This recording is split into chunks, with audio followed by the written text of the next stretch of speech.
Hello students, I Prabha Sharma welcome you to the next content of the Bills of Exchange.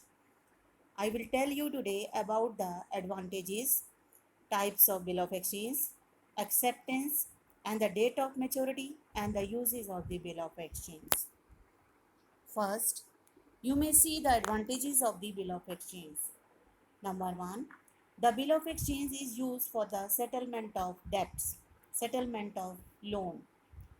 Number 2, it fixes the date of payment. Payment date is fixed. Number 3 is it is a written acknowledgement proof of debt. Acknowledgement what is reference to proof, evidence. That means it is a written document. Fourth is a debtors enjoy the full period of credit and it is a legal document. Person can go to the court for claiming the amount. Fifth is a drawer can convert the bill into cash by getting discounting from bank. Bank is providing it can be cashed before the due dates. It promotes the foreign trade. Foreign trade means it also use bills also used for the promotion of the foreign trade.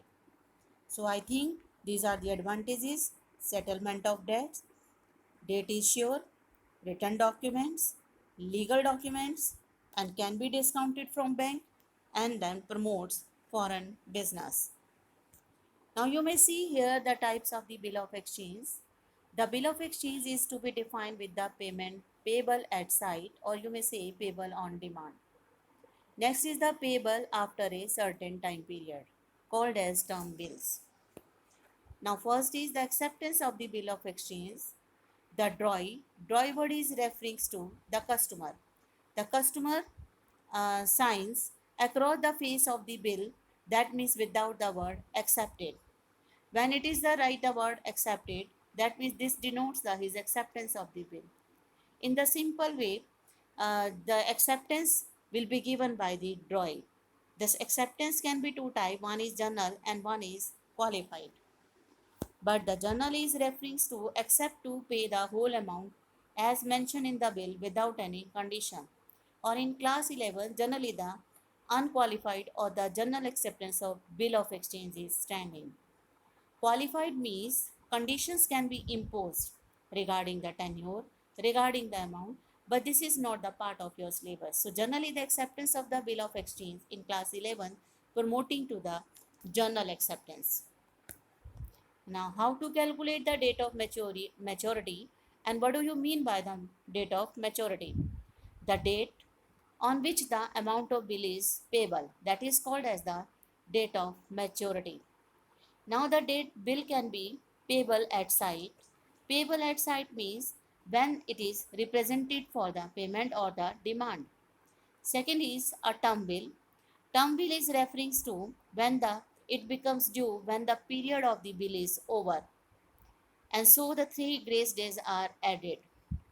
Generally, this is more popular, 3 days grace are added, that is more popular in the bill of exchange. So next is reference to bill at tenure, that means two things are there, bills accepted. When it is accepted, then due date starts. And the second is when the drawer writes the bill, then the due dates are starting. So there are the two terms also. In case of the public holidays, in case of the gusted holidays, the next day will be considered as a due dates. Now I'm moving to the uses of the bill of exchange. That is the main aspect of related with the accounting treatments. When the bills retains to the drawer, this is the first condition. It means on the due date, bills retains to the drawer who is writing the bill.